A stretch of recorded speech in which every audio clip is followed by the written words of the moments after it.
we're over the island. Finally. It's been a long trip, and I really gotta hit the head. Yeah, tell me about it. I'm Randy, by the way. Randy Pearson, 4th Aviation Battalion. Nice to meet you, Randy. I'm Jack. Jack Wilson. I've also been assigned to the 4th. Sweet. Do you think the war will be over before our tour is up? Over? As far as I know, it hasn't even properly started yet. I mean, what the hell are we doing here in the middle of the Pacific anyways? Man, you gotta listen to the news. After that Chinese-backed communist coup 3 years ago, the Philippines started a hostile expansion. First they invaded a large part of Indonesia, and then Guam. But the U.S. has a thing or two to say about the matter. Yeah, I know, but why don't we fight it properly? Why don't we send some buffs and obliterate the southern part of the island, and then Manila as far as I'm concerned? But here we are playing hide-and-seek with the commies for 2 years. Remember what happened in Korea? McNamara is scared shitless that the Chinese will officially enter the war.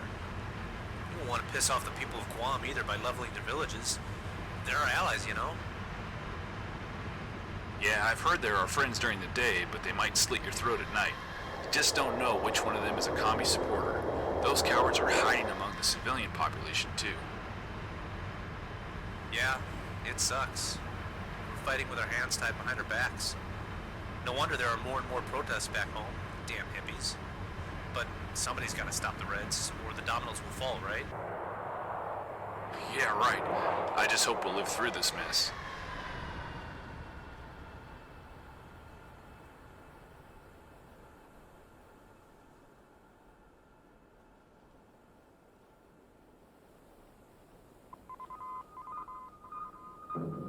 NBC Radio News on the Hour. Brought to you by 1968 Cream, the non-dairy creamery that's been tested for you. Now here is Dean Nelson. President Johnson and Senator Robert Kennedy have clashed again over the issue of Vietnam. Mr. Johnson told a group of young State Department workers headed for pacification duty in Vietnam that America's will not break in frustration and that peace with honor will be won. Senator Kennedy, in a speech to be delivered at Nashville, Tennessee later tonight, describes the president's call for unity as an attempt to suppress criticism of policies that are more dangerous to America than its enemies. Earlier, in a civil rights speech at the University of Alabama, an institution he forcibly integrated as Attorney General, Kennedy denounced the anarchy of black rioters and the repression of white demagogues. Kennedy's rival, Senator Eugene McCarthy, sought the support of young Democrats in Wisconsin. He told cheering college crowds in Racine and Janesville not to be deterred by charges that those against the war are appeasers. McCarthy said the essence of patriotism is to serve your country in truth. Governor Nelson Rockefeller's decision not to actively seek the presidency drew Republican praise for averting a divisive party fight and shocked disappointment from a few diehard supporters. Richard Nixon, the man who gains the most by Rockefeller's refusal to challenge him, is not yet claiming the GOP nomination. As he left New York to campaign in the Wisconsin primary, Nixon noted that Rockefeller had not excluded himself from a convention draft. Rockefeller has withdrawn from the Oregon primary.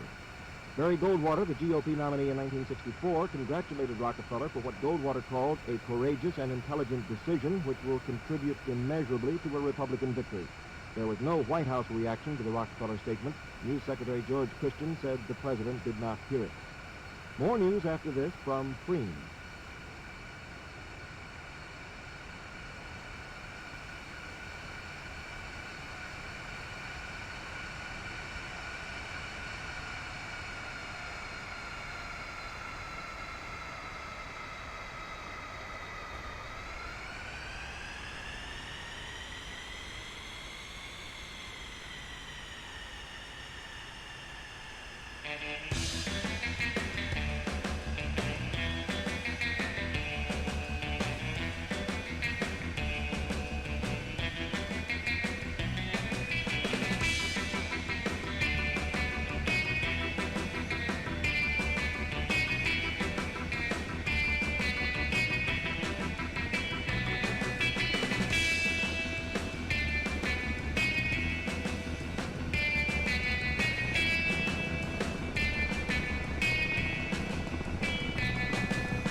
it's hot here.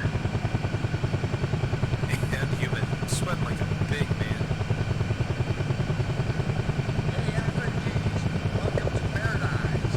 Just in time for the rainy season. If Charlie doesn't kill you, weather will. Asshole. Who the hell is Charlie anyway? Have you been living in a cave? Filipino communists, Foxtrot Charlie, but people around here just call him Charlie. Yeah, right. Let's find the fourth, shall we?